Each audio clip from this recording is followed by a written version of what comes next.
Quelle que soit notre activité, si c'est l'expertise comptable classique ou des spécialités, un client nous quitte parce qu'on ne le rappelle pas.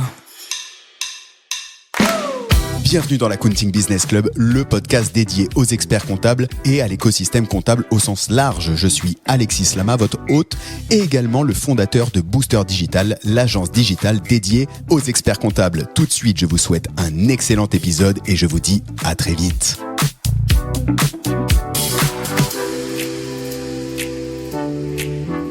Bonjour à tous et bienvenue dans ce nouvel épisode que je suis, vous le savez, comme à chaque fois, très très heureux de faire, notamment parce que, tu fais partie, Claude, de ces invités qui reviennent tellement il s'est passé des trucs juste avant qu'on appuie sur Rec. On s'est demandé quand est-ce qu'on avait enregistré.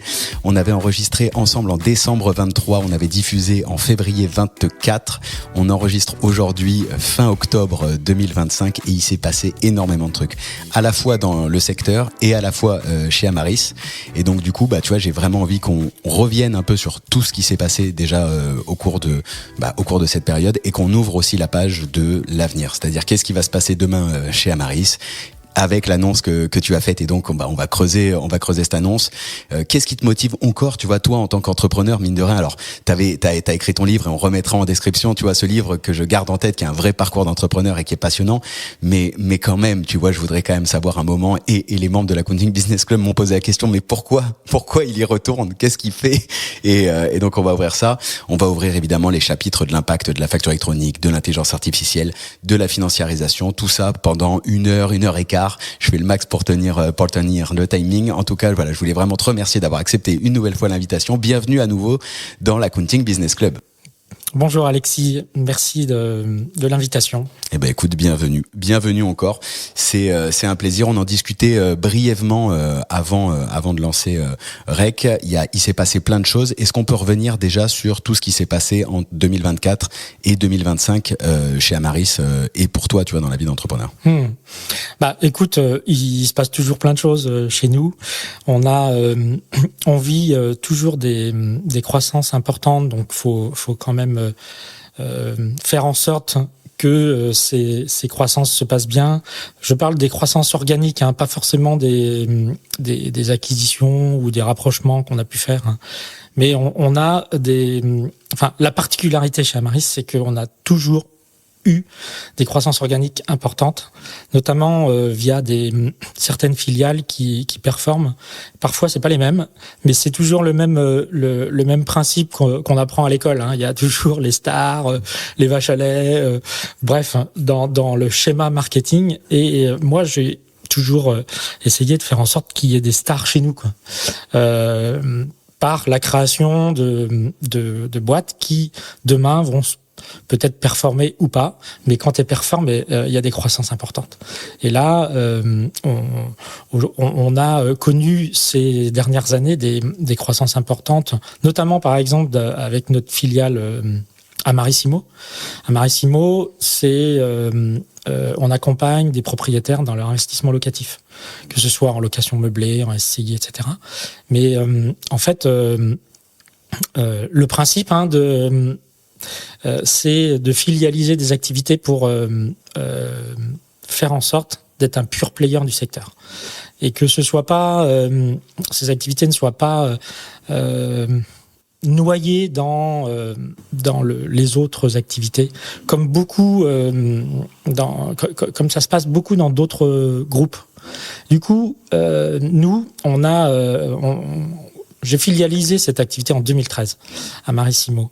Et cette activité, ça nous a permis d'être un pure player et de nouer des partenariats avec un certain nombre d'acteurs. Aujourd'hui, on a plus de 1000 partenaires qui nous apportent des investisseurs des dossiers, des propriétaires, ouais. Donc soit c'est parmi ces partenariats, c'est des promoteurs, des commercialisateurs, des banques, des gestionnaires de patrimoine, bref, tout le panel lié à l'immobilier, et le fait d'être un spécialiste de cette activité, ça nous a permis d'avoir tous ces partenariats qui nous apportent des dossiers. Aujourd'hui, 40% de notre volume d'acquisition. Et sur l'apport d'affaires, c'est-à-dire tous les partenaires qui t'envoient. Ok. 40% le web, parce que on a toujours cette activité web qui fait qu'on est visible. On a un service marketing important, des rédacteurs de contenu, etc., qui fait que eh bien on est visible. Et 20% de parrainage. Okay. Mais pour décrire un peu la chose, c'est que en 2018, on faisait 1 million de chiffre d'affaires sur cette partie-là, on en fait 13 aujourd'hui, quoi. Donc c'est des croissances importantes, et donc c'est avec des petits prix, des petits prix. Le panier moyen, ça doit être 500 €, quoi. Et donc c'est plus de 30 000 clients aujourd'hui, et donc on est dans un mode avec des investissements importants pour automatiser les choses. On parlera d'automatisation peut-être avec la facture électronique, mais l'automatisation elle se fait sans la facture électronique, avec beaucoup d'investissements qui font que on peut absorber des milliers de clients, et tout en conservant une satisfaction client qui fait qu'on a un taux de churn faible à 5%. Et en faisant en sorte que notre usine de production, eh bien, elle soit bien calibrée par rapport à cette croissance. C'est toujours ça l'enjeu quand on a des croissances importantes, et donc calibrée avec les hommes aussi, parce que c'est quand même eux au final qui ont la relation client, etc. Et encore une fois, quelle que soit notre activité, si c'est l'expertise comptable classique ou des spécialités, un client nous quitte parce qu'on le rappelle pas. Oui. Tu reviens à la relation humaine, quoi. Ouais, toujours. Et donc ce sera toujours, je pense, ce sera en plus ce sera de plus en plus important quand il y aura encore plus d'automatisation. Parce que la valeur compta baissera peut-être, mais la relation qu'on noue avec notre client, eh bien, ça repose sur les hommes, et et c'est ça qui crée la fidélité. Plus on a des collaborateurs qui sont là depuis longtemps, plus on a des clients qui sont là depuis longtemps aussi. Enfin, il y a un lien entre l'équipe qui reste et la culture que tu mets dans ta boîte, et en même temps le fait que ton client reste le plus longtemps possible, quoi. Ok, ça c'est vrai même sur, tu vois, là tu parlais d'Amarissimo, donc une culture très digitale, c'est-à-dire le client qui vient du web aujourd'hui, il est quand même plus volatile.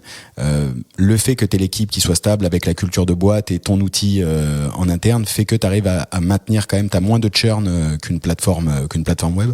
Alors moins de churn et une meilleure productivité aussi, puisque quand on a des petits prix à 500 €, quand on a des collaborateurs qui sont là depuis 10 ans, évidemment que c'est plus facile qu'un collaborateur qui vient d'arriver pour traiter l'ensemble des dossiers. Et du coup, juste je fais un petit pas en arrière. Aujourd'hui, Amaris, c'est du coup combien de personnes? Et tu parlais de filiales, c'est intéressant parce que d'un point de vue market, et t'as cette vraie culture quand même aujourd'hui, entrepreneur et market, de dire ok, il faut que je verticalise mon activité, comme ça je deviens expert sur le métier. Après, tu as mis un vernis SEO à l'époque pour justement acquérir du lead par du référencement naturel.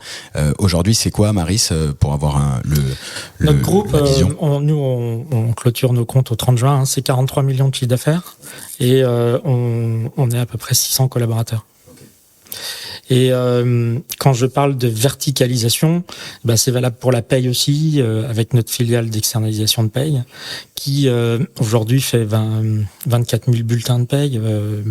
Et en fait, le fait de filialiser cette activité en 2017, nous a permis aussi d'aller chercher des clients PME de 20 à 500 salariés, en montrant qu'on était des spécialistes de l'externalisation de paye. Et là, on capte que des clients paye. Tu ne viens pas en expertise. C'est vraiment la verticale avec ton équipe dédiée, j'imagine du gestionnaire de paye et du conseil RH, et où là tu peux aller du coup adresser des PME, TI, quoi. Et là, en Actus, il y a un autre acteur de l'externalisation de paye qui se rapproche de nous, qui vient. Enfin, c'est officiel à partir du 30 novembre, et on va faire 40 000 payes par mois sur ce secteur de l'externalisation de paye pour les PME. C'est intéressant parce que la paye, dans les échanges que je peux avoir avec certains experts comptables ou experts de ce secteur, me disent qu'on est en train de voir aussi la même concentration qu'on a. Alors il y a beaucoup de petits acteurs, du coup d'où le lien avec l'expertise, puis il y a des mastodontes d'ailleurs, et apparemment il y a ce même rapprochement sur ça. Et donc là c'est quoi? C'est toi qui te rapproches de l'autre acteur, c'est l'autre acteur qui arrive, ça crée on rachète une. Ok, tu rachètes une société qui faisait le même métier que notre filiale de paye. Et donc ça nous permet aussi d'avoir des économies d'échelle avec notre éditeur favori, Silae. J'allais te demander parce que ça sur la paye, pour le coup, t'as pas développé ton outil, quoi. Non. Ok. Non, c'est un peu compliqué et malgré tout ce qui se passe aujourd'hui sur la paye, Silae est encore l'éditeur qui fonctionne le mieux aujourd'hui et dans les 3 ans à venir sûrement. Ouais, ça reste la couverture est quand même assez large, quoi, et ça fonctionne. Ça fonctionne. Et donc là, c'est on va faire des économies d'échelle et avoir une capacité de production et d'absorption de nouveaux dossiers plus importante, puisque on aura une équipe de 110 personnes au moins. Sur la partie paye pure. Ouais. Wow. Ok, donc t'as on devient le top 10 de Silae. On rentre dans le top 10 de Silae. Ok, ce qui te permet du coup de reprendre un peu la main sur la sujet de négociation. Déjà, nos tarifs sont dégressifs. Donc ça veut dire que là, on va avoir des tarifs qui sont intéressants pour nous. Ouais. Est-ce que ça t'apporte du cross-sell, justement d'avoir de rentrer sur la partie paye sur des PME ETI et après que tu peux récupérer sur la partie Amaris expertise comptable? Alors aujourd'hui, on n'a jamais voulu faire ça. Parce que pour des raisons d'éthique vis-à-vis des experts comptables qui sont chez ces clients-là, chez ces PME-là. Donc l'objectif n'est pas d'aller chercher de l'expertise comptable, parce que si on y allait, on serait très mal vu de nos confrères et c'est pas le but du jeu, quoi. Nous, on vient avec notre expertise paye sur ces dossiers-là. Point. Ouais, c'est vraiment. Et tu fais de l'externalisation pour des cabinets aussi ou non, c'est vraiment que à destination des entreprises. Très peu. Ok. Très peu. Ok, à la marge. Donc t'as la paye, t'as l'immobilier. Et en actu. Depuis 2024, on a lancé Amaris e-commerce. Ok. Parce que le e-commerce, c'est un métier un peu spécial. Ça nécessite beaucoup de savoir-faire dans la gestion des flux. Et donc, nos collaborateurs comptables peuvent être en difficulté parfois pour gérer ce type de dossier. Ouais, bien sûr, les différentes plateformes, les pays, etc., voilà, les sujets de TVA. Et les sujets de fiscalité qui sont très sensibles, notamment en matière de TVA. Et donc, on a repris un cabinet sur Lyon qui était spécialisé dans le e-commerce. Il ne fait que ça. Et donc, ça nous donne une nouvelle corde à notre arc, parce que c'est encore une fois, c'est un métier spécifique et il se peut que ce soit la future star de demain, ce Amaris e-commerce, parce que on fait que ça. Et donc il y a un besoin à la fois en France et en Belgique aussi, puisque on est présent pas mal en Belgique, et les problématiques d'e-commerce en Belgique, c'est les mêmes qu'en France. Donc, ça nous permet aussi de mutualiser des savoir-faire sur des personnes qui sont basées à Lyon dans nos bureaux. Ça, c'est intéressant, tu vois, parce que la dernière fois, quand je t'ai reçu, tu venais où ça commençait d'accélérer sur la Belgique. Entre-temps, qu'est-ce qui s'est passé? C'est quoi ton retour sur le marché belge? Aujourd'hui, on est rentré en Belgique en 2020. Aujourd'hui, on fait 10 millions de chiffre d'affaires. On a repris 6 fiduciaires. Donc là-bas, c'est des fiduciaires, c'est pas des cabinets d'expertise comptable. Mais le concept est le même, le métier, pareil. La passion est la même. Pareil. Et en fait, c'est exactement les mêmes problématiques qu'en France. Ce sont des fiduciaires. Là-bas, la différence, c'est qu'il y a beaucoup de petites fiduciaires, enfin, moins de 10 personnes. Et il n'y a pas d'acteurs middle, ce sont des bigs. Et nous, on se positionne plus comme un acteur middle qui et la perception pour les petites fiduciaires qui a des problèmes de techno, des problèmes de la facture électronique, elle arrive en janvier là-bas, des problèmes de recrutement fait que elles ressentent le besoin de se rapprocher d'un acteur plus gros, mais elles veulent pas aller chez les bigs parce que elles ont peur d'être broyées. Et nous, on est un acteur qui rassure. Et donc, on est un acteur qui consolide déjà là-bas. Et c'est quoi le modèle? C'est tu les rachètes et ils rejoignent Amaris Belgique. C'est une forme de franchise et tu leur prêtes tu leur mets à dispo la techno. Non, ils intègrent Amaris et on les rachète. Oui, et puis c'est généralement un mélange de cash out et de réinvestissement chez nous. D'où le fait que tu sois un acteur de la consolidation voilà. Sur place, quoi. Okay. Et donc aujourd'hui c'est 10 millions de chiffre d'affaires, mais l'an prochain ce sera sans doute à peu près 15 millions sur la partie belge. Ok. Ah oui, donc forte croissance, toujours avec de l'organique et de la consolidation. Voilà. Okay. Et avec une diversification dans le courtage d'assurance. Parce que très complémentaire à notre activité, notamment sur la partie profession médicale et médecin, dentiste, mais aussi au niveau des indépendants, puisqu'on lance une nouvelle activité qui sera peut-être aussi la star. Okay. C'est pour ça que ça recoupe tout, quoi. Amaris One qui va être dédié aux indépendants. Est-ce que c'est un indie-like? Non, parce que c'est une. En fait, on va vendre des missions d'expertise comptable. Ok. Donc c'est pas qu'un outil. On vend pas d'outils. On vend une mission d'expertise comptable, mais qui sera couplée à la fois avec un outil interne, un logiciel interne qu'on a racheté il y a 2 mois, qui nous fait gagner beaucoup de temps chez les indépendants, dans le traitement des indépendants. Et puis, ce sera un package compta, fisca, prévoyance, compte pro, qui sera super intéressant pour les indépendants belges. Ok. Quels sont les points que tu peux voir, tu vois, sur la Belgique, que tu peux amener en France ou vice versa, tu vois, les points sur lesquels on est en avance en France et que tu peux importer en Belgique? En fait, nous, quand on est allé en Belgique, cette notion de à distance n'existait pas trop. Et nous, on était en avance en France via notre filiale Amaris Direct, anciennement ECL Direct. Oui, c'est pour ça que c'est important de rappeler quand même d'où ça vient et pourquoi tu as autant d'avance sur le à distance, quoi. Mais le à distance en Belgique, il est plus petit puisque c'est quand même une grande région française, la Bruxelles et la Wallonie. Donc ce à distance, il est moins important.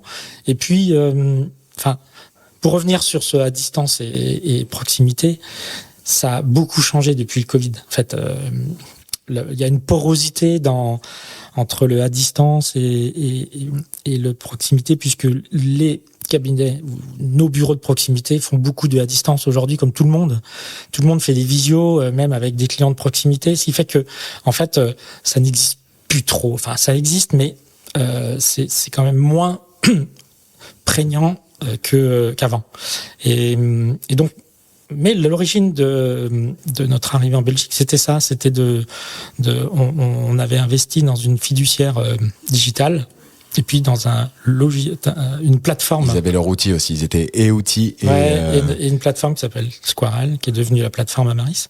Et donc l'objectif était d'apporter des recettes qu'on avait en France, notamment sur en visibilité web. Et on a démarré comme ça. Tu vois, dans tout ce qu'on est en train de se dire et ce qu'on s'était dit la dernière fois, il y a quand même un fil conducteur qui est qu'il y a toujours un point d'entrée tech.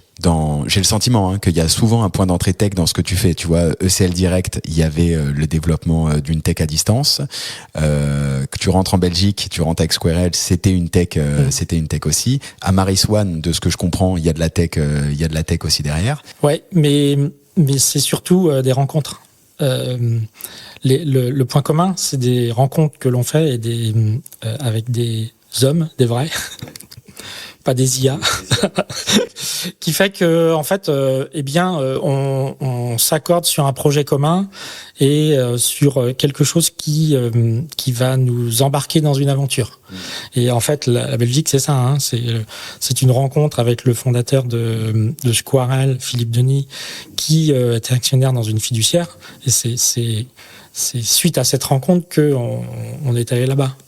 Et avec la confiance qu'on lui a donnée.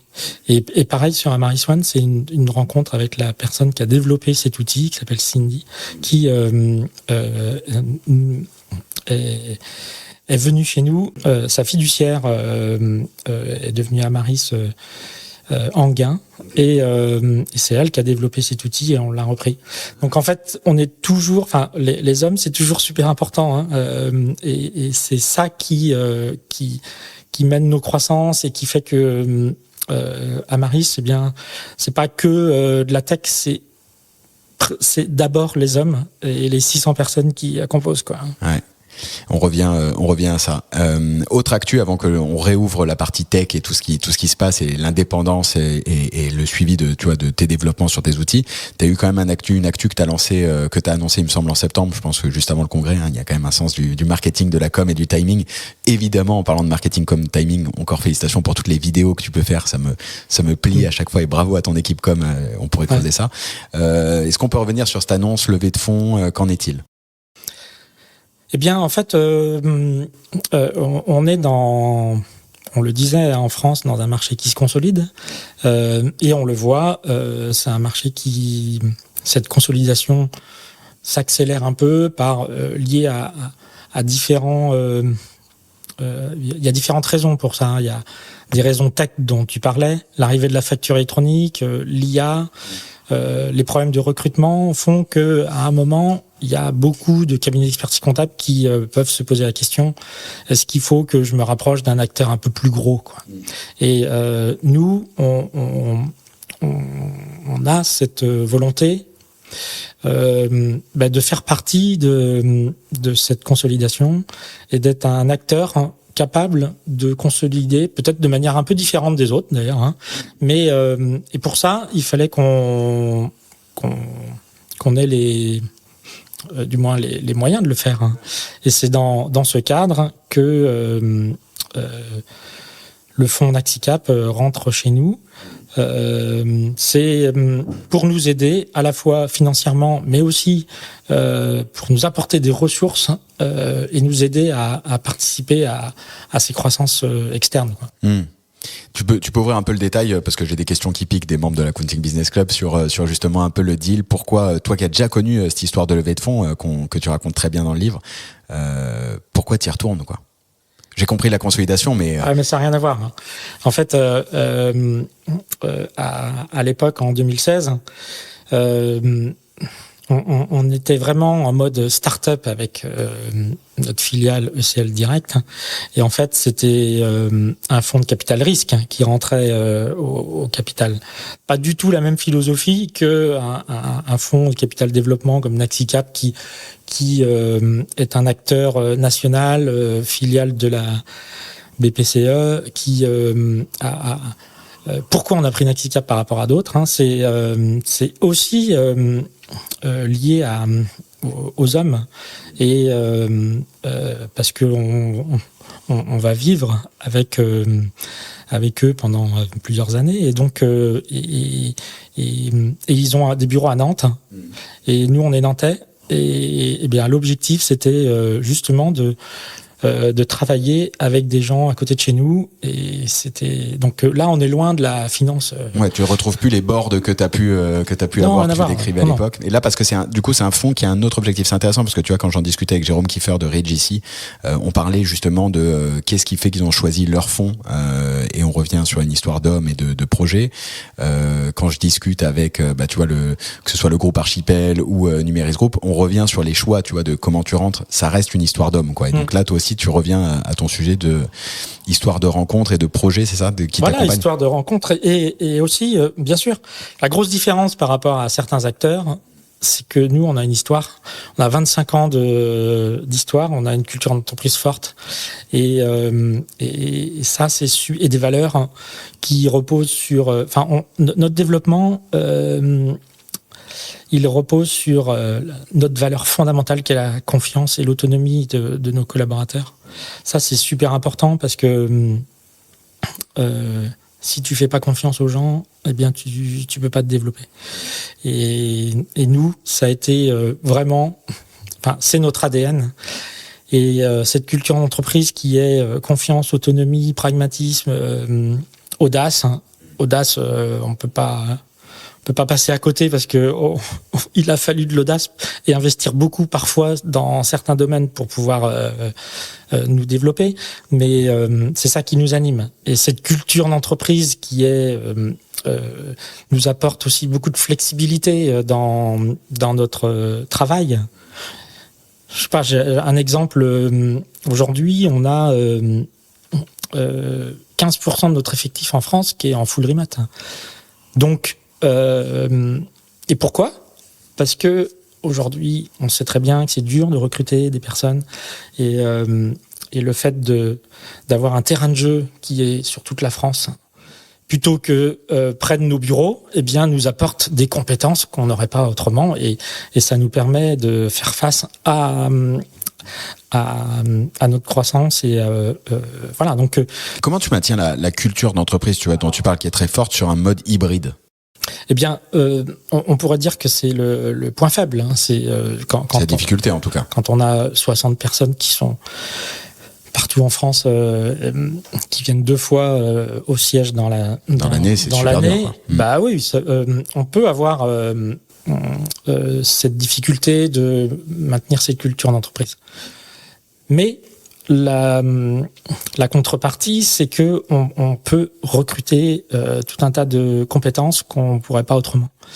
Donc, faut faire des choix. Alors ouais, c'est un côté hybride, mais c'est surtout le fait de si on fait ça, c'est parce que on a confiance aux gens et on recrute des personnes qui peuvent travailler de manière un peu autonome. Alors, c'est pas adapté à tous les métiers, mais c'est adapté à pas mal de métiers chez nous, dans la gestion d'un portefeuille de paye, dans la gestion d'un portefeuille sur un Marissimo, des développeurs. Aujourd'hui, on a 30 développeurs dans notre groupe. On en a peut-être 5 qui sont en full remote. Bref, il y a tout un tas de métiers que tu peux faire en remote. Mais oui. Et ça, c'est dans notre culture, nous. C'est peu importe le lieu, peu importe à partir du moment où la personne bosse bien et remplit ses objectifs et le client est satisfait, c'est ce qui nous importe. Donc c'est ça. En fait, tu juges au résultat, quoi. Peu importe où que la personne est. Ah bah bien sûr. Ouais. Je reviens du coup sur la levée, etc. Ouais. Je vais pas parce que quand je vois le nombre de questions, je viens d'en rallumer l'ordinateur et la personne, le membre de l'Accounting Business Club se reconnaîtra. Non, et je voudrais vraiment parce que c'est intéressant, tu vois, et on le creuse dans tous les podcasts que je fais à ce sujet-là. T'as cette particularité par rapport à certains qui sont que, tu vois, je dirais que si tu te rapproches plus de l'approche de Ridge, étant donné que tu connais le métier, t'es dans le secteur. C'est quoi toi aujourd'hui ? C'est combien t'as communiqué ou pas sur le montant ? J'ai même pas. Non. Je voulais te demander. On peut savoir ? Non, je communique pas. Non. Mais c'est quoi, tu vois, ta vision de la concentration, c'est pourquoi faire ?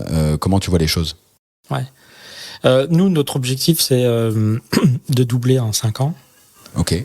Donc, c'est un objectif commun avec Naxicap. Ouais, bien sûr. Et on va s'y atteler et en fait, on va pas faire n'importe quoi. On est dans un schéma où, encore une fois, les rapprochements qui seront faits dans les années à venir, c'est des rapprochements qui se font avec des hommes, et donc à partir du moment où ça se fait avec des hommes, il faut que la culture d'entreprise soit compatible. Et donc il y aura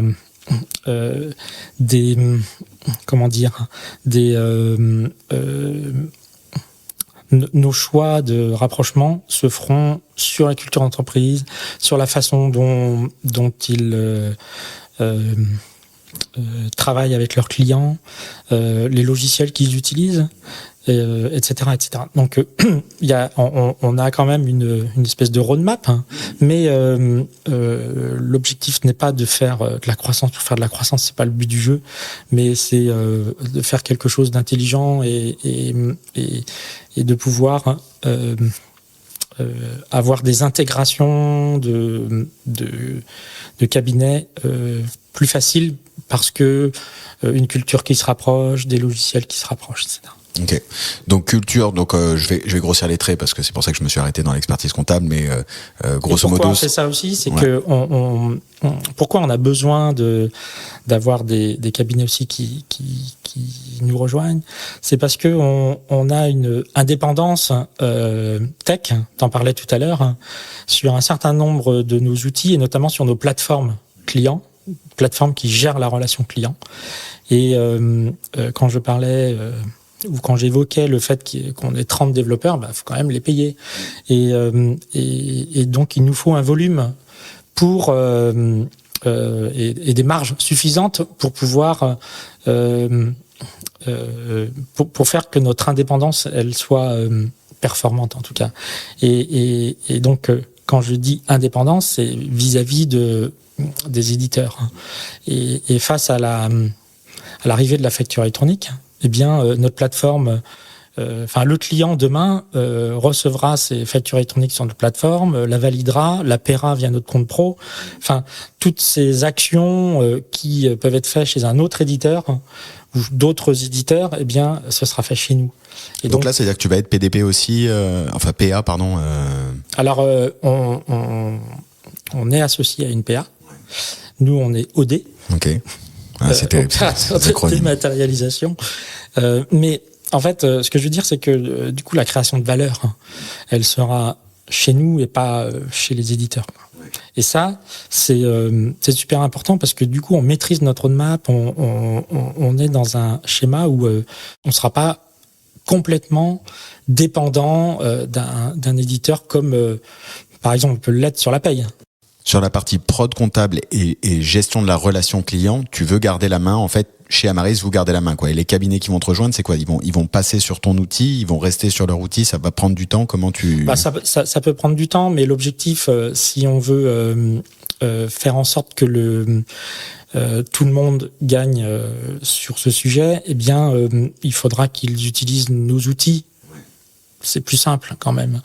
Et même si l'objectif n'est pas de perturber nos clients et les futurs clients qui vont rejoindre. Voilà. Mais c'est ça en fait, et c'est en faisant ça que cette mutualisation sera gagnante.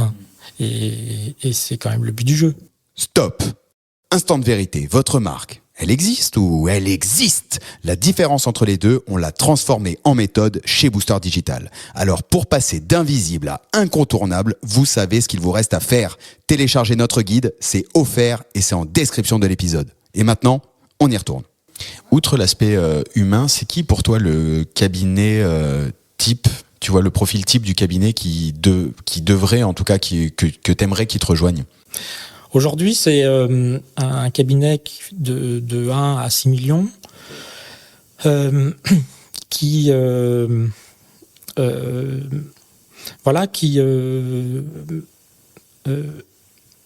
n'est pas à la ramasse au niveau techno.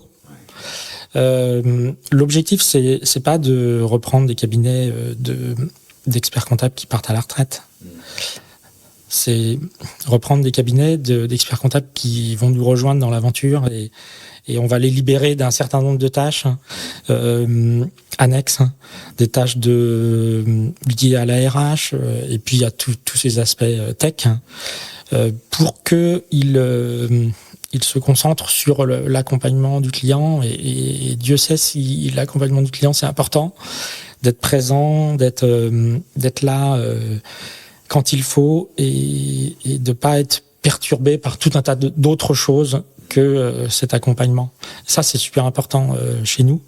C'est chez nous, les experts comptables et les collaborateurs, ils sont focus client et voilà. Et on a des services chefferie de projet, de market, ouais, toute la structuration d'une entreprise de service, quoi. Voilà.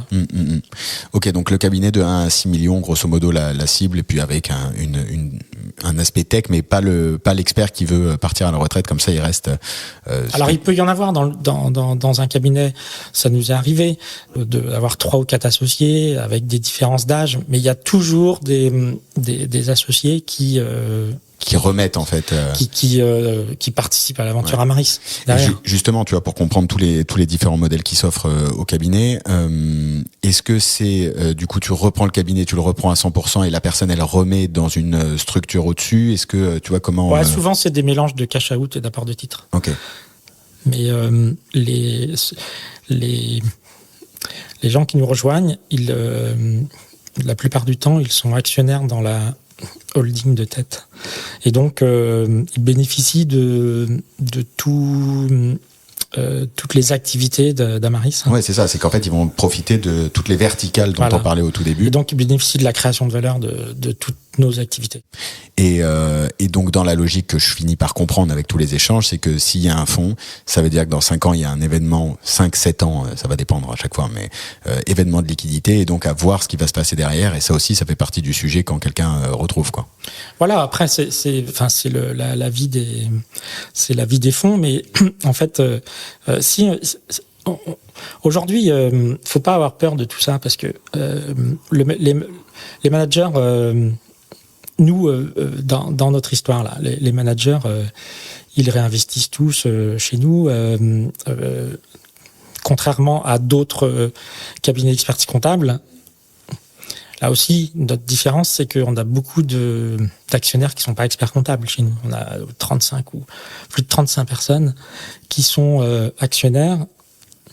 Tous les chefs de service, tous les gens qui sont importants chez nous, globalement, peuvent être actionnaires. Et donc, ils réinvestissent tous dans quand tu leur as vendu le projet, l'opération. Ouais, c'est ça. C'est quand tu leur as dit, parce que tout allait. Enfin, tu vois, quand je t'ai reçu fin 2023, ça allait bien. T'étais dans la croissance. Enfin, tu tiens ton bateau d'une certaine manière. Enfin, en plus, t'es en pleine course avec ton bateau, mais tu vois, tu tiens ton bateau. Et là, tu leur dis, ok, voilà le nouveau projet, voilà ce qui se passe. On va aller. En fait, c'est un nouveau projet. On est dans la continuité de ce qu'on a toujours fait chez Amaris. Il y a un nouvel actionnaire qui arrive, mais c'est pas pour autant que ça va changer les choses sur le plan opérationnel, etc. C'est on s'adapte en fait à ce qui se passe sur le marché en ce moment. Et nous, c'est un peu notre côté agile qui fait que quand il y a un événement sur le marché, quand on voit que ça s'accélère, on accélère. Ouais. Oui, c'est-à-dire qu'en fait, tu vois le marché, tu vois ta taille et tu te dis, compte tenu de tout ce qui se passe, je dois rentrer dans la danse, quoi. Parce que face à tout ça, c'est ça où tu te fais racheter, quoi, en fait. Ouais. Et nous, on préfère être acteur, on préfère que subir, quoi. Mais ça, c'est le côté entrepreneur. Hein. Et tu vois, justement, j'ouvre une question d'un des membres de la Counting Business Club qui me dit, mais pourquoi Claude, il est pas à Dubaï ou aux Antilles? Pourquoi se relancer, tu vois, maintenant? Avec on le disait au début, tu vois, c'est-à-dire qu'entre fin 2023 on enregistre et octobre 2024 il s'est passé une tonne de choses. Il y a les cartes qui sont en train de se rabattre. Claude, ça fait 25 ans qu'il enchaîne les... Mais parce que j'adore ça. Enfin, en fait, c'est le fait de créer, d'avancer, c'est ça qui est passionnant et qui fait que on a envie de participer à des nouvelles aventures, de faire en sorte d'être un acteur qui soit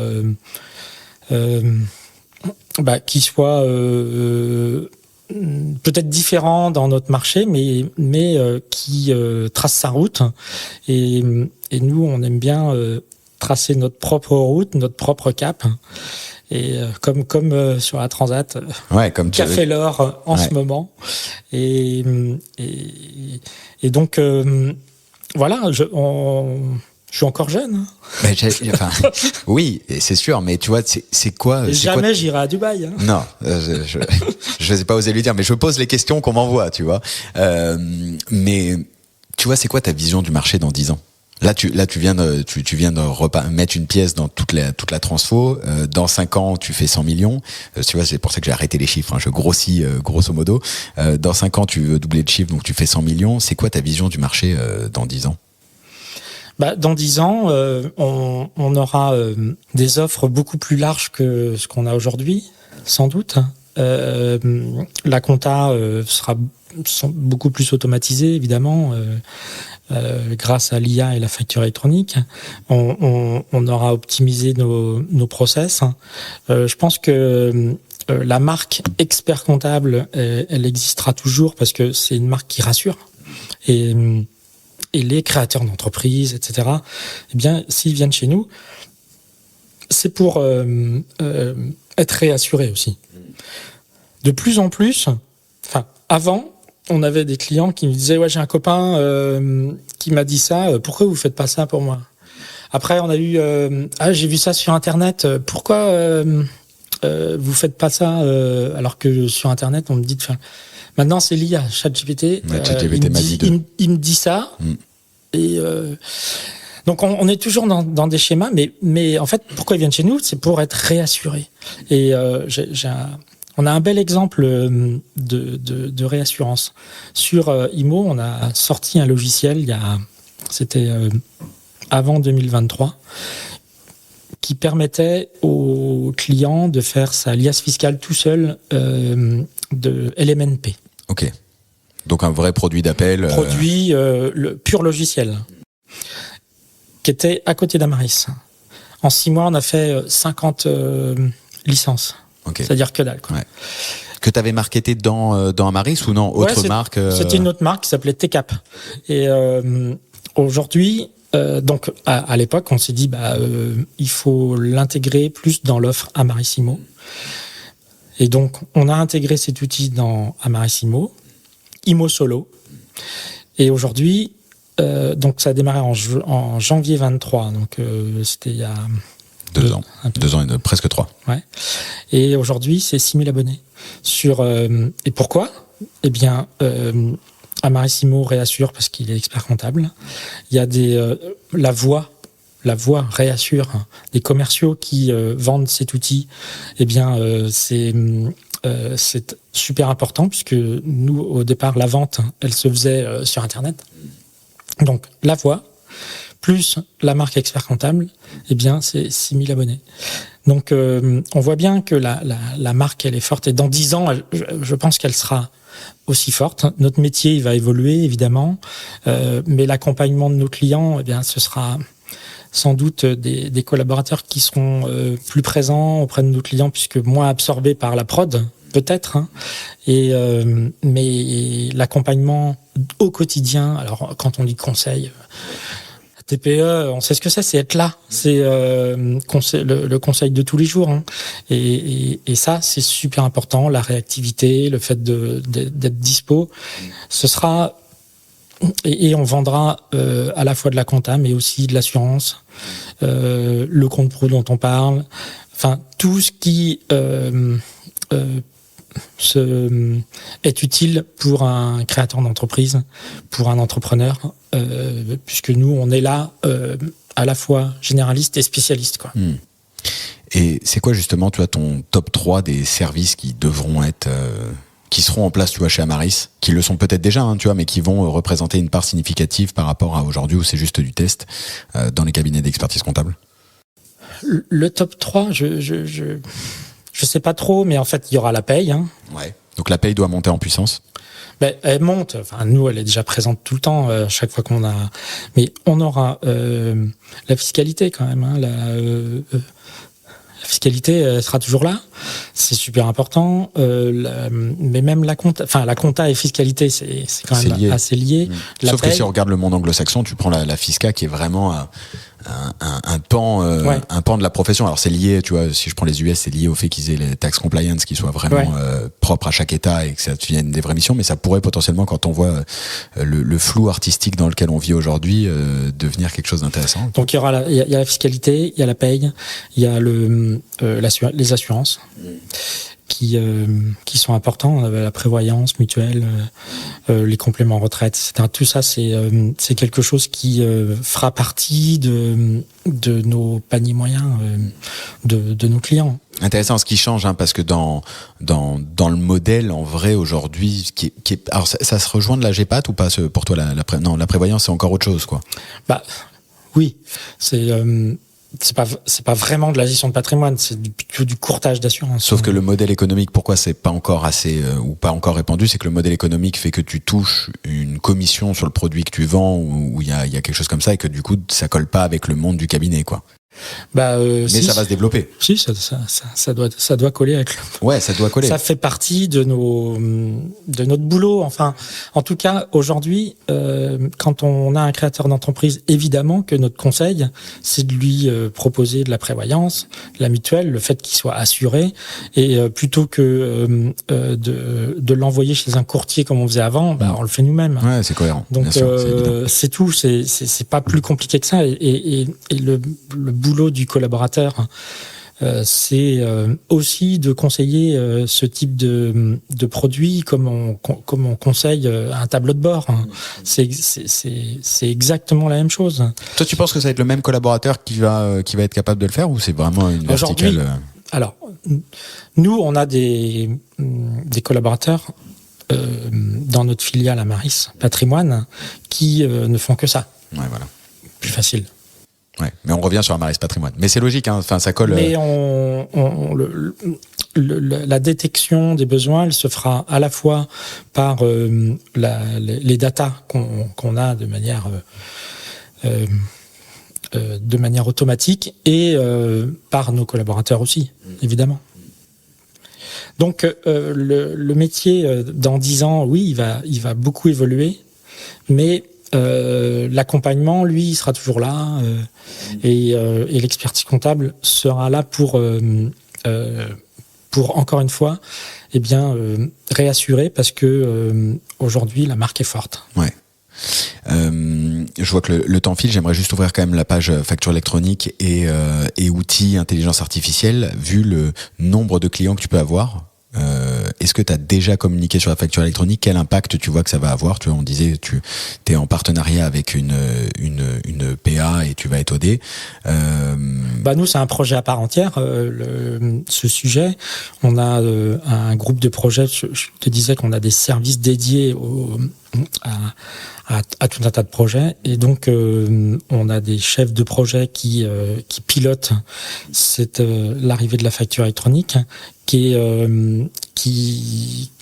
est avancée en Belgique, puisque c'est 1er janvier 26. Ok. Donc c'est le 1er janvier qu'ils ouvrent les vannes de la facture électronique. Ouais. Ok. Ah, donc tu vas avoir 7 donc mois. Nous, on a déjà, on va avoir l'expérience déjà belge, qui donc cette cour d'apprentissage, on va l'avoir avant le septembre 26.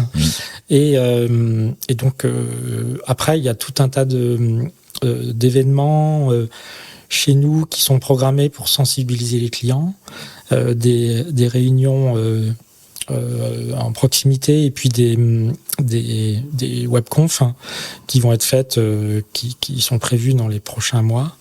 Donc c'est tout un boulot important de sensibilisation et tech pour nous aussi, pour faire en sorte d'être là. Mais il n'y a aucune raison qu'on soit pas là, puisque encore une fois, on y est en janvier là, en Belgique. Mais est-ce que tu as envoyé, tu vois là, c'est marrant parce que j'ai une boîte qui est sur Conto et je suis encore, c'est mon cas à chaque fois quoi. À chaque fois que je me connecte, une fois par semaine peut-être, ils me proposent d'adhérer. Je sais même plus où je peux cliquer quoi, tellement je vais finir par cliquer, tu vois. Comment tu fais toi avec tes clients? Est-ce que tu leur as fait signer le mandat? Est-ce que Là c'est en cours, en novembre-décembre, on a une campagne de signature de mandat pour pouvoir. L'objectif, c'est de dire aux clients, ne vous précipitez pas dans toutes les communications que vous allez recevoir, et sans doute que les choses vont s'accélérer au premier semestre 26. Bien sûr, pendant la période fiscale, c'est le meilleur moment. Tout le monde, ça va être très très chaud. Donc l'objectif, c'est d'anticiper en novembre-décembre pour les rassurer et leur dire de signer ce mandat, comme il signe un mandat IBIX avec nous, hein, c'est le même principe, mais en tout cas, le but du jeu, c'est de réassurer là aussi. Ouais. Et il faut y aller, quoi. Par contre, il faut communiquer maintenant, parce que si tu loupes le coche de maintenant, ça va être en effet la banque qui, pendant que tu seras sur les bilans, va envoyer. Comme ils ont déjà fait lors de la dernière période fiscale. Bien sûr. Ouais. Mais j'aime bien le rappeler quand même, pour être sûr que le message passe. Et puis ça m'intéresse parce que, tu vois, dans un épisode qui va être diffusé juste avant toi, j'avais Gilles Bossiger qui est expert comptable, tu vois, à Paris, et on parlait de l'importance de la facture électronique. Tu vois, il me disait lui aussi dans son cabinet où ils sont une 50aine de collaborateurs, c'est maintenant qu'ils communiquent, quoi. Ils communiquent très régulièrement, et tous les collaborateurs prennent le téléphone. Et tu vois, on revient à l'humain, et c'est pour ça que j'en reparle. Prennent le téléphone pour appeler les clients et leur dire attendez 2 secondes, on s'occupe de votre PA, PDP, ce que vous voulez, signez ça et on vous fera, même si on sait pas encore, tu vois, c'est ça qui est intéressant ce qu'il disait, c'est que même si on sait pas encore laquelle on va choisir, ni pour vous ni pour nous, signez-nous, on garde la main, quoi. Tu restes maître du sujet. Donc c'est intéressant d'avoir aussi ton retour. C'est un peu le but du jeu. Ouais. Vu le nombre de clients que tu dois couvrir, c'est intéressant. J'ouvre 2 secondes la page de l'IA quand même. Avec tout ce qui se passe, c'est fou. Toi, t'as la main sur tes outils. 2 questions, tu vois, c'est comment tu vois la place de l'IA et comment tu l'intègres aujourd'hui dans à la fois tes outils côté prod et peut-être côté gestion de la relation client. En fait, effectivement, l'objectif de l'IA, c'est d'être un compagnon qui va aider les collaborateurs à mieux servir les clients, à gagner du temps et à faire en sorte qu'on soit plus productif. Donc, il y a ces 3 axes qui font que on a des chantiers qui sont sur la partie production, puisque notre plateforme, c'est une plateforme de pré-compta, donc l'objectif, c'est aussi d'avoir une automatisation du journal d'achat grâce à... Alors maintenant, c'est plus l'OCR, c'est l'IA qui fait qu'on automatise ces journaux d'achat. Alors demain, ce sera facture électronique, mais pas pour tout. On a énormément de factures qui seront pas des factures électroniques encore. Faut pas rêver. Non, ça va pas être magique en claquant des doigts. Donc c'est évident qu'il y aura ce mélange des deux. On commence à travailler et à mettre en place des agents IA. Sur quoi, sur la partie prod ou Ouais, sur la partie prod, mais par exemple sur IMO, eh bien, on a vu le volume qu'on a et le nombre de clients qu'on acquiert, c'est quasiment 7000 nouveaux clients par an. Donc, eh bien, il y a tout un tas de tâches qui vont pouvoir être automatisées par des agents IA. Et donc là, on va commencer à recruter des profils spécifiques pour travailler sur tous ces sujets, parce que les agents IA, ils seront présents dans tous les services demain. Mais pour ça, il faut avoir les bonnes personnes qui soient formées pour pouvoir mettre en place ces agents. Donc ça passe par là aussi une sensibilisation des équipes, puisque là on touche au process de production, et donc ce qui est intéressant dans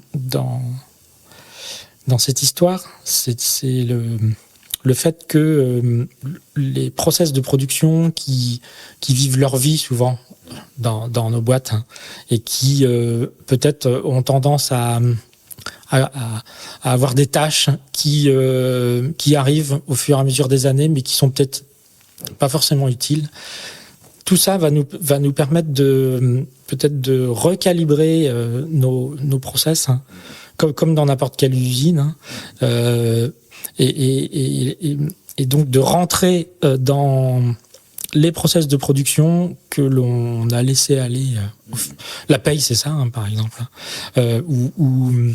Et donc, pas forcément via l'IA, mais en tout cas, le fait de se poser la question sur ces process de production va faire qu'on va sûrement trouver tout un tas de tâches inutiles, et puis des tâches qui seront peut-être automatisables via des agents IA, et donc ça va globalement nous permettre de remettre en lumière et moderniser nos process de production.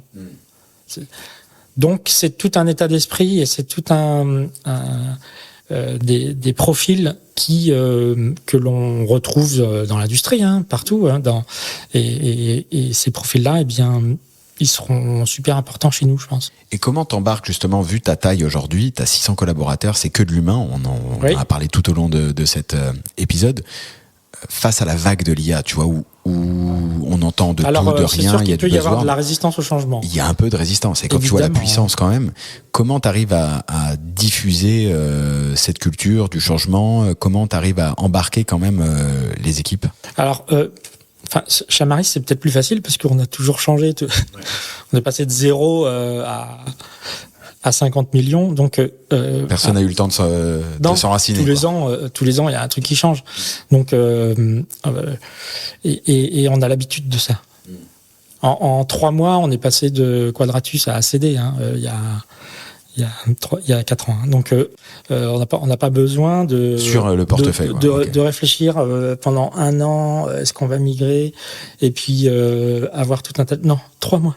Donc, on est habitué à ça.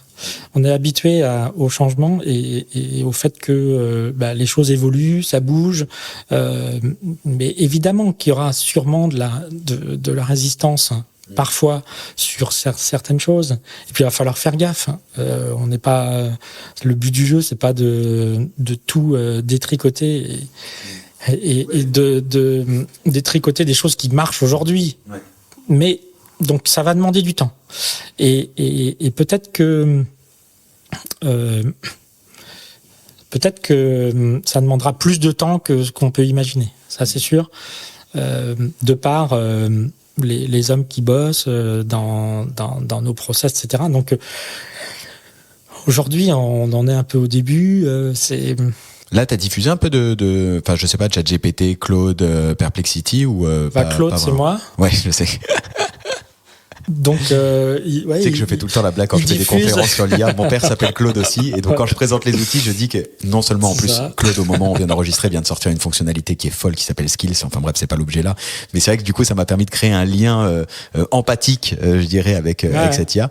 Mais ouais, vous avez fait un truc chez Amaris. Vous avez diffusé un outil, un choix en particulier, pas encore. Aujourd'hui, les gens utilisent ChatGPT. Ouais. Ça reste. Et Copilote. Et ouais, Copilote toujours un peu. En fait, il y a une étude qui est sortie qui disait que 50% des collaborateurs, de manière globale, utilisaient l'IA mais le disaient pas à son manager. Et ouais, le Shadow AI, incroyable. Ouais. C'est pour ça que je pose la question, tu vois, c'est que je me dis, vu les tailles, etc., moi je suis sûr qu'il y a plein de comptes qui ont été envoyés sans être anonymisés sur des comptes gratuits. Évidemment. Enfin, je pense que ça va être une boucherie dans les années à venir. Tout ce qui peut se passer, d'où l'importance de former et tout. Mais alors puis de structurer, de faire en sorte que ça sert à rien de cacher le fait que on utilise ChatGPT pour faut en parler, quoi. Améliorer un texte qui va être envoyé par mail. Enfin, à un moment, ça fait partie de la vie et que tout le monde fait aujourd'hui. Donc, l'objectif n'est pas de cacher et de faire en sorte que les gains de productivité ils soient chez les collaborateurs et pas dans l'entreprise. Parce que c'est ça aussi. Ouais, bien sûr. C'est que si c'est caché, pourquoi c'est caché ? C'est parce que c'est la nature humaine qui fait qu'on dit je gagne du temps mais je le dis pas. Ouais, c'est ça. Non, mais tout le monde le fait, quoi. C'est pas grave. Après, voilà. Le tout, c'est de bien le faire, bien l'encadrer, bien comprendre comment ça marche. Je vois que le temps file. J'ai une dernière question de l'Accounting Business Club qui me demandait pourquoi. Donc j'imagine que tu vas par le rachat de cabinets, tu vas cibler par le rachat de cabinets, tu vas cibler des cabinets un peu partout en France. Tu vas mettre des lieux physiques, des bureaux physiques. T'as une culture très digitale. Pourquoi pas se concentrer Pourquoi aller retourner vers le physique et pourquoi pas se concentrer sur du business online?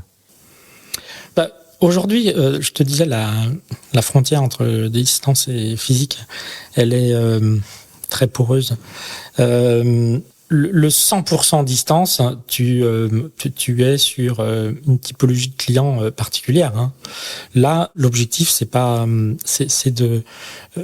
d'aller chercher notre clientèle de proximité, je dirais peut-être pas partout en France, mais dans des régions que l'on veut cibler. Le Nord, parce qu'on n'est pas loin de la Belgique. Et la Belgique, il y a beaucoup de choses qui se passent de manière transfrontalière. Évidemment, il faut qu'on se renforce en Bretagne. Rhône-Alpes, on y est. Mais le tissu économique, il est quand même aussi en proximité. Donc, nous, on fait 7 millions de chiffre d'affaires à distance pure, mais ça n'a pas forcément vocation à se développer c'est pas vers ça que tu vas aller, de manière importante. Et c'est la moitié de notre chiffre d'affaires d'expertise comptable. Mais aujourd'hui, on est dans il y a un truc important, c'est quand même on est dans un monde incertain. Il y a des incertitudes partout aujourd'hui. C'est un peu de la folie. Et moi, ma stratégie, elle est de rendre nos business de plus en plus certains par rapport à un monde de moins en moins certain. Et donc, si on a investi dans des clientèles de profession médicale, à la fois en Belgique et en France. Aujourd'hui, par exemple, c'est parce qu'une clientèle de profession médicale, quoi qu'il arrive, ils vont toujours bien. Enfin, un Covid, une guerre en Ukraine, etc. C'est pas pour autant que le médecin il va se casser la gueule. Non, une incertitude, une hausse des taxes ou quoi, c'est pas là qui part tout de suite. Sur 20 entre la Belgique et la France, en expertise comptable, on fait 25 millions de chiffre d'affaires. C'est aujourd'hui les professions médicales, pharmacie, médecin, dentiste, c'est plus de 5,5 millions. Donc c'est alors qu'il y a 5 ans, c'était 0. Donc l'objectif, c'est dans ce monde de plus en plus incertain, de faire en sorte d'avoir des clientèles avec des taux de churn beaucoup plus faibles.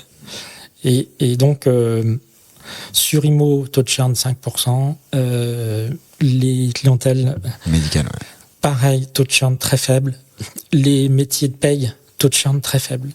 Donc, l'objectif, c'est se développer, mais en sécurisant nos portefeuilles. Et cette sécurité, elle se fait via des positionnements géographiques, Belgique, France, différents et donc diversifiés, mais aussi dans des métiers qui font que les taux de churn sont plus faibles. Et ça, c'est super important parce que c'est pas tiens, j'achète à droite, à gauche. Enfin, Ouais, le raisonnement, et il est construit parce que tu vois la profession médicale, on me dit souvent et on le voit souvent que c'est assez complexe, potentiellement concurrentiel, etc. Ouais. Mais si tu as les bons process, mais c'est des métiers de spécialistes, c'est pareil. Nous, on a des cabinets et des fiduciaires qui ne font que ça. Et donc, dans ce type de métier, les gens aiment bien aller voir des spécialistes et donc des gens qui font que ça. C'est ça qui est super important. Et on y revient. Et on revient à l'humain et on revient à la verticalisation, le fait de connaître le métier et d'être percutant d'une certaine manière. Et du coup, d'être compétitif. Et plus on fait un même métier, plus on est rentable aussi. Donc, impeccable, merci. Voilà. Claude. Est-ce que tu veux rajouter quelque chose ? On est bon ? C'est bon. Pile à l'heure pour que tu ailles au rendez-vous d'après. Merci beaucoup en tout cas d'avoir accepté l'invitation. Merci, c'était encore Alexis. Une fois un plaisir. Où est-ce qu'on te contacte si besoin sur je mets ton LinkedIn en commentaire de l'épisode. Est-ce que en dernier, la dernière fois tu avais une ressource et je remettrai ton livre. Est-ce qu'il y a une ressource à nous partager cette fois, un livre qui t'a inspiré depuis pas vraiment là.